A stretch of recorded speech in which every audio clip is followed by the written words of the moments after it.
Bom, vamos lá iniciar então o sistema de defesa de bovinos. A ênfase da aula de hoje ela está com foco na imunologia de mucosas.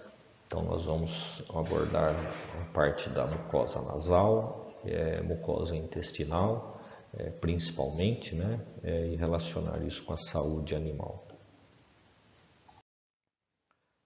Um termo introdutório aqui, que é bastante usado, é o termo MALT, que é o tecido linfóide associado à mucosa, e isso pode ter subdivisões em BALT, que seria o tecido linfóide associado aos brônquios, o GALT, que são os tecidos linfóides associados ao intestino, trato gastrointestinal, isso inclui as placas de Peyer, você já deve ter visto em histologia, e a nasofaringe, o NAUT, tá? Então é o tecido linfóide associado à nasofaringe. Isso inclui as amígdalas, a adenoide, ok? Então, como introdução, né, praticamente isso aqui tudo nós já vimos, tirando o batimento ciliar, o muco e etc. O que nós temos? A barreira, né, contra a invasão e evitar infecção. E essa barreira nós vamos encontrar que além do tecido, né, do epitélio, da mucosa, nós temos na lâmina própria desses tecidos células da defesa inata, que a gente já viu, natural killer, células dendríticas, monócitos, macrófagos, que são apresentadores de antígenos, os neutrófilos, que a gente viu na parte de resposta TH2 contra eumintos, e a imunidade adaptativa. Então eu tenho ali também um órgão linfóide, que é associado, né? Esse é o tema da aula, onde eu tenho células T e células B. Então isso vai, obviamente eu vou produzir anticorpos, eu vou ter regulação, eu vou ter células citotóxicas também eventualmente. Então, a barreira mucosa. Aqui é uma representação, né, bem simples do que é a barreira mucosa, então só para vocês terem uma visão geral, a histologia, que é as células do epitélio,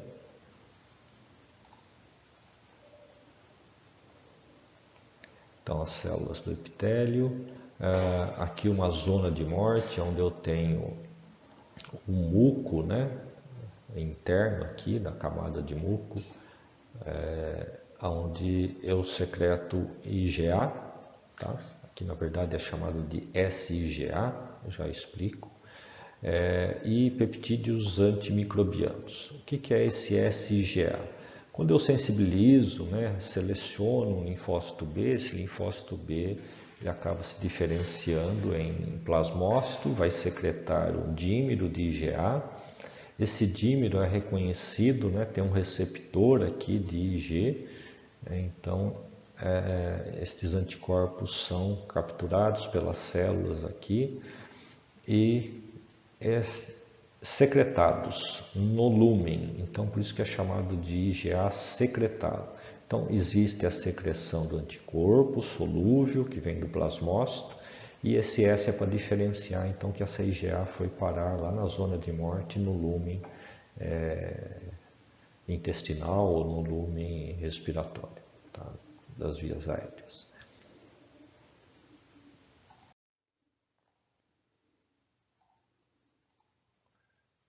E aqui um conceito de firewall, né, com um pouco mais de detalhes, como que funciona tudo ali dentro, né? Então vamos detalhar um pouquinho mais. Eu tenho os comensais que estão estimulando o sistema de defesa, aí vocês têm os probióticos, prebióticos e todo esse novo conceito, né, de ingestão de coisas, como se a gente nunca tivesse feito isso na vida, né? A gente faz naturalmente. Mas a indústria tomou conta, a indústria de alimentos tomou conta disso, a indústria farmacêutica ou de nutracêuticos, que é a indústria farmacêutica, onde você hoje compra fezes encapsuladas e toma para quê? Para refazer a sua flora intestinal ou porque você está tendo processos inflamatórios, etc. Então, a primeira barreira aqui é o muco.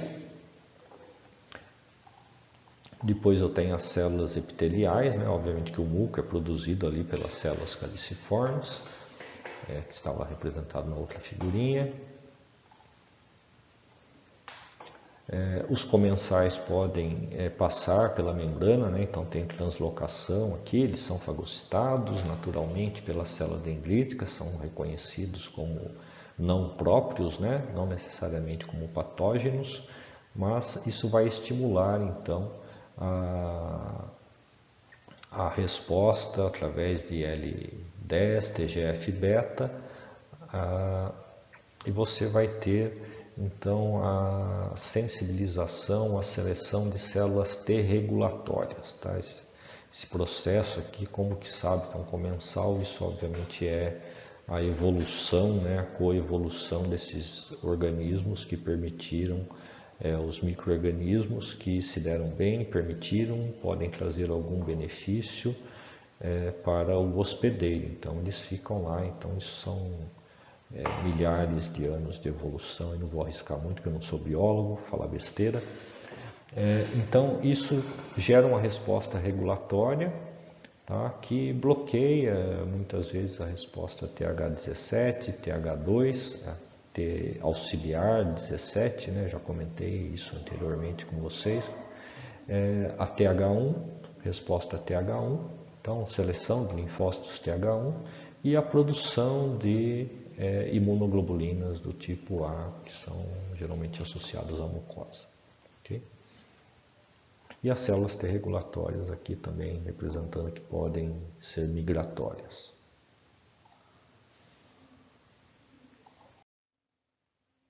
Aqui uma ilustração só para mostrar, né, a eletromicrografia aqui das vilosidades intestinais, bem detalhada a placa de Peyer, onde eu tenho as células, né, de defesa e as células M aqui que diferenciam das células que estão em volta aqui, porque primeiro, por que célula M, né? Porque elas têm microfold ou microdobras e elas são quase que microjanelas, né? Possuem microjanelas que permitem a passagem até de organismos inteiros aqui através delas para ir para a lâmina própria, ser capturadas pela célula dendrítica e desencadear a resposta. Tudo isso vai regular a homeostasia da mucosa, né? Então eu tenho aqui todas as peças, né, que estimulam a regulação, a homeostasia, a produção de antibióticos peptídicos, a produção de, aqui não aparece, mas de anticorpos também, IgA de mucosa, etc. Então eu tenho aqui os fatores, né, supressivos de citosina poliguanina, polissacarídeo A, ácidos graxos de cadeia curta, small chain, fatty acids e LPS, que são os lipopolissacarídeos que nós já conhecemos também das aulas anteriores. Então isso é o equilíbrio, né? Como que os macrófagos são estimulados a produzir IL-10. IL-10 é uma interleucina relacionada à resposta TH2, aqui no caso vai estimular uma resposta T regulatória. As células dendríticas que produzem TGF-beta também contribuem para o estímulo de T regulatórios. E as T regulatórias são efetores, né, das células B e T inflamatórias que respondem ao alimento, aos comensais e ao ambiente. Bom, se tudo isso falhar, né, se eu tiver a translocação de bactérias patogênicas, eu vou começar a ter problemas aqui. Então, eu vou eventualmente, nesse processo inflamatório, os monócitos que migraram estão ali na lâmina própria, vão produzir TGE2, que bloqueiam neutrófilos, tá? Com isso eu bloqueio TNF-alfa, produção de TNF-alfa, produção de espécies reativas de oxigênio, bloqueio as células dendríticas e aí eu posso ter realmente esse desequilíbrio durante o processo inflamatório com a translocação de bactérias que não são comensais.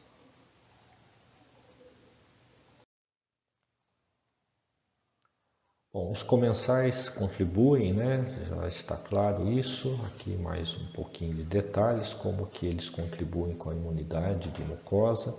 Então, esses fragmentos, né, que eu tenho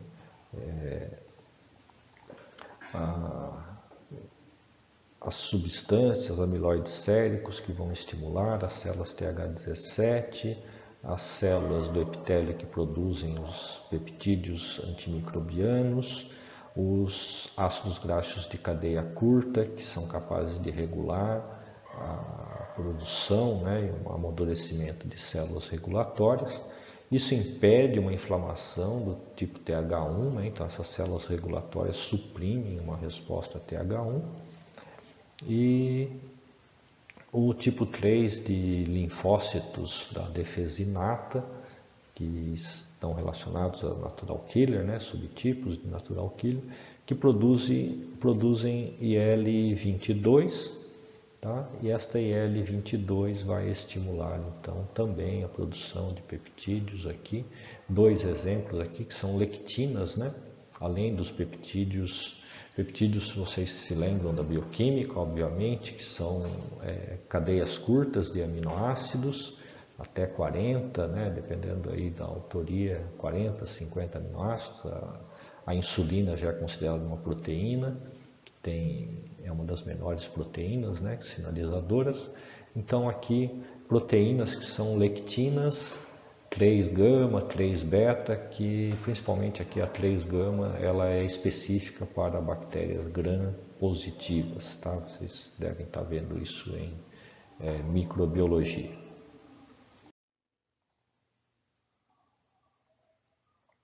Aqui eu só quero chamar a atenção para vocês, né, da ação aqui na parte B, né?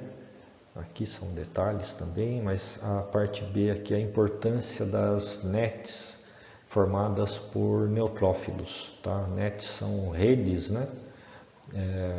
Formadas por material genético a partir da morte celular por apoptose induzida ou não de neutrófilos que extravasam seu material genético e formam essas redes, né, essas armadilhas para barrar a invasão microbiana e eventualmente causar uma doença. Então, aqui tem o texto, alguns detalhes. E quais são os fatores que afetam o desenvolvimento da microbiota bovina? Então isso vai desde o desmame, né? Se eu começar com o desmame aqui, o animal vai para o pasto, ele já começa a ter contato com o ambiente, obviamente que toda a flora que nós temos depende das sujeiras, entre aspas, que nós ingerimos. Okay? Então aqui a dieta, né? O tipo de dieta que você vai dar para esse animal é importante. Se esse animal é transportado, né, isso causa estresse, né? O animal não nasceu para andar em caminhão, nem avião. Aqui o contato entre os animais, né, a vizinhança, então isso vai influenciar a microbiota dele também.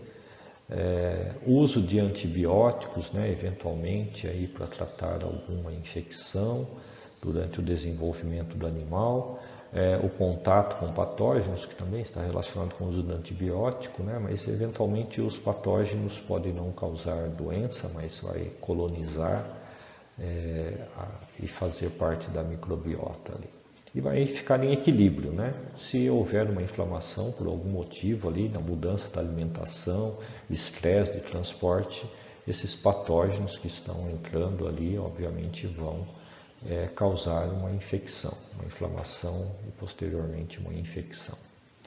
Fatores genéticos são importantes, né? Não vou dar ênfase aqui para o MHC, a gente já discutiu isso como modelos de mamíferos, obviamente que é importante no gado também. Quanto maior a variabilidade populacional, melhor para combater doenças, né? E a seleção, né, que se faz na produção, perguntei isso na semana passada sobre aves também, né? Por enquanto não se tem observado que a seleção do MHC pode trazer algum problemas futuros, né? Mas aqui fica a questão sempre, né? Se eu começar a selecionar, aparece um novo patógeno e aí literalmente a vaca vai para o brejo, ok? Isso é só uma linha de pensamento. A vacina também, né? Eu esqueci de falar aqui. Então, se você vacinou, esse animal tem resistência, pode ser cruzado ou a patógenos ou a comensais, e isso vai afetar também o microbioma deste animal. Bom, quando há um desequilíbrio, né? Então aqui a gente vê que uma microbiota saudável, então eu tenho todos os comensais aqui em contato com o muco, isso funciona assim como uma barreira para a entrada de patógenos, né? Representado em vermelhinho aqui. E quando eu tenho uma depressão, né? O que é essa depressão? Não é depressão como a gente conhece humana. Depletar significa remoção, né? Perda da microbiota, então ó, notem aqui as células em violeta, aqui em roxinho, diminuída, por algum motivo, obviamente que os patógenos vão aqui conseguir causar uma inflamação na mucosa, porque eu estou perdendo esses estímulos aqui para a produção de IgA e etc, que podem neutralizar esses patógenos, ok?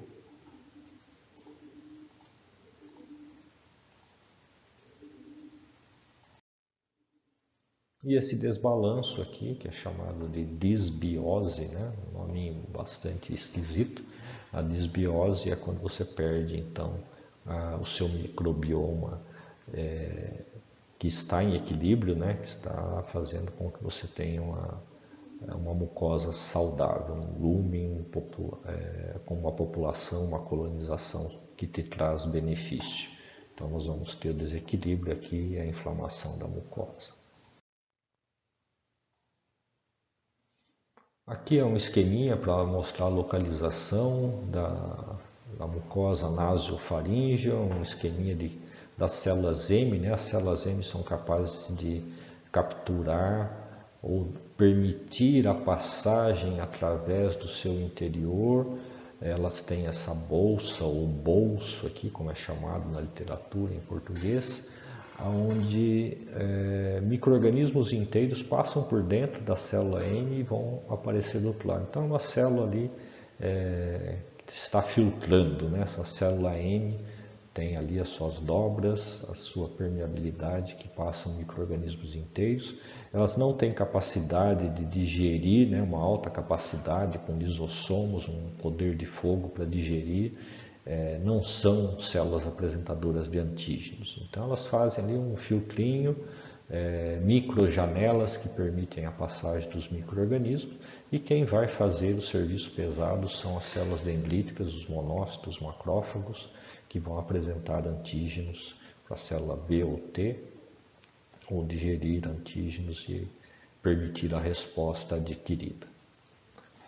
Então aqui é a nasofaringe representando, aqui o que é chamado de trato respiratório superior, né, que está conduzindo o ar aqui para chegar até os pulmões, onde eu tenho também a presença de LPS, que estimula antibióticos, tem um esquema amplificado de B e C junto aqui, já vou passar para o próximo slide, e aqui o que é chamado de lower, né, ou trato respiratório inferior. Então, alto vai para o baixo, aqui estaria o inferior, onde eu chego nos pulmões. Okay? Então, isso é só a localização anatômica, né, mucosa naso, a mucosa dos brônquios, praticamente, aqui a condução do ar até chegar aos pulmões. Então, aqui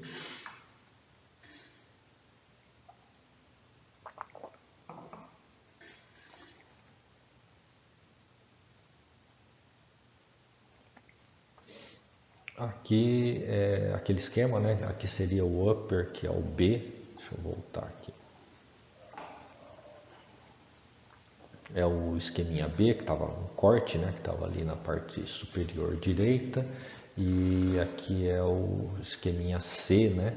Que está aqui no canto do slide anterior, na parte inferior esquerda. Então isso aqui há uma dinâmica, né? Então imagine que o ar está passando aqui nasofaríngeo, lá na parte, atingiu a parte superior de brônquios, a condução dos gases. Aí eu tenho a aeração, né, dos pulmões e os alvéolos. Bom, diferenças para chamar a atenção. Notem que aqui eu tenho muco, tá? Até as vias aéreas que levam o ar aos pulmões, e aqui já na região alveolar o muco é substituído por um surfactante. Surfactante nada mais é do que, a grosso modo, um detergente que permite a incorporação de ar em um sistema líquido, tá? Então imaginem que você coloca um detergente na água, tá? E se você agitar isso aí, você é capaz de aprisionar em bolhas, né? As bolhas de sabão, você está aprisionando o ar. Isso é importante para as trocas gasosas, né? Se não tem esse surfactante aqui, você precisaria de uma pressão enorme de gás para dissolver no líquido, né? Nesse ambiente aquoso, que é o nosso o organismo, né? Os organismos vivos, para poder passar então para as células, né, para se difundir. Então esse surfactante ele facilita a passagem de gases. Bom, detalhes aqui, só colocar um detalhe aqui, que a diminuição na hipermetilação do gene ligante da quimiocina 16 é uma informação extremamente complexa aqui, induzida pela microbiota, que evita o acúmulo de células natural killer, tá? São linfócitos aí, linfócitos T natural killer, induzidos, né? Por isso tem esse I aqui. Então é só mais um detalhe aqui. Então isso diminui, né? Diminuindo a metilação, eu diminuo a produção dessas células, que diminui a inflamação. Então tudo aqui está equilibrado, ok? E essa substância aqui, PDL1, que leva a CDs, células dendríticas, né? Que são tolerantes, tá? Então, são tolerantes, não geram resposta inflamatória também. Bom, um pouquinho de como é essa circulação linfocitária, né? Isso eventualmente vocês podem ter visto ou vão ver em fisiologia, ou viram em histologia, talvez, os tecidos, né? Como são, mas alguns detalhes a mais aqui, né? Dessa que é a chamada terceira linha de defesa, que é o sistema de defesa da mucosa. Então, sempre tem o duto linfático, o nódo linfático, então vai circulando, isso entra em contato, né? Passa para os vasos sanguíneos que passam pelo baço e todas essas células vão migrar aqui e vão circular, né? Então, para onde elas vão, né? A cavidade nasal, as tonsilas, as glândulas mamárias, o trato reprodutivo, glândulas lacrimais, ouvido médio, em português acho que mudou esse termo há algum tempo, seria a orelha interna, a orelha média e por aí vai, né? A gente não tem o que fazer, fica inventando termos. Cortem essa parte da aula, esse comentário. O trato respiratório, né? Então a mucosa do trato respiratório, então tudo onde que vai circular, né? A circulação linfocitária. Então aqui os detalhes, glândula salivar, obviamente, que começa, né? A IgA da mucosa secretada na saliva, né? É uma primeira barreira também do alimento que está sendo ingerido. E o trato gastrointestinal. Tá? Então isso aqui é por onde circula, né? Então todo o canto tem circulação de linfócitos. E finalmente já encerrando, um pouco de vacina, né, que é o que mais interessa. Na verdade, o estudo da imunologia é você ter vacina. Então, esse esquema é bastante complexo, mas vamos por etapas. Coloquei as etapas aqui do lado, né? Então, o que a Cíntia já falou a respeito da administração nasal de vacinas, né, bem desenvolvidas em aves, etc. Aqui você pode ter isso em bovinos também. E o caminho, né? Então você faz a administração, a vacina na forma de aerossol, né? Ali ela mostrou a produção, né? Você borrifando literalmente no ar e aquilo vai ser inalado e eventualmente vai gerar uma resposta vacinal nos animais que estão inalando. A captação do antígeno, vocês já estão cansados de saber, acontece ali pelas células dendríticas, aqui a DC, a indução de defesa em tecido linfóide nasofaringe, inclui as amígdalas, aqui está representada a adenoide, a tonsila palatina, então são pontos, né, de contato com o antígeno ali no seu aerossol, que é chamado de vacina. Direcionamento do antígeno, vão migrar para os linfonodos, né, aonde? Para ocorrer a apresentação de antígenos. Então isso aqui são detalhes, né, só para mostrar para vocês a possibilidade de vacina em aerossol, saídas de células T e B, né, que saem daqui depois de ser selecionadas e vão ser distribuídas, né, pelas vias aéreas superiores, a mucosa intestinal, que secretam aqui, né, o SIGA, só lembrando, o sistema reprodutor, né, que a mucosa do cérebro uterino e etc. Então é isso. Então, finalizando, era isso que queria mostrar na aula de hoje. Obviamente que vai mais rápido falando sozinho para gravar a aula. Leiam, né? Tem um texto que eu preparei, vou enviar para vocês também. Leiam os comentários que eu tentei resumir aqui como legenda, né? Que são as legendas, na verdade, das figuras esquematizadas aqui, para vocês terem esta visão geral. Então, resumindo, o que nós temos é essa barreira mucosa que começa com o muco, os comensais, a população de células de micro-organismos que populam as vias aéreas, o trato gastrointestinal, o trato gênito-urinário, etc. Isso é importante, né, na saúde dos bovinos. Obviamente que esse modelo ele pode ser também passado, né? Muito aqui do que eu mostrei, vocês devem ter visto ele Nature Immunology, quando eu apresentei ali o bezerro, a vaquinha ali, ou o boizinho, mostrando a parte superior do trato respiratório, etc., né? Que tem aquele desenho aí que eu mostrei há pouco. A parte de detalhes que eu mostrei foi feito com humanos, né? Adaptados então para bovinos, para explicar como pode acontecer. E é muito parecido, né? São mamíferos, tá certo?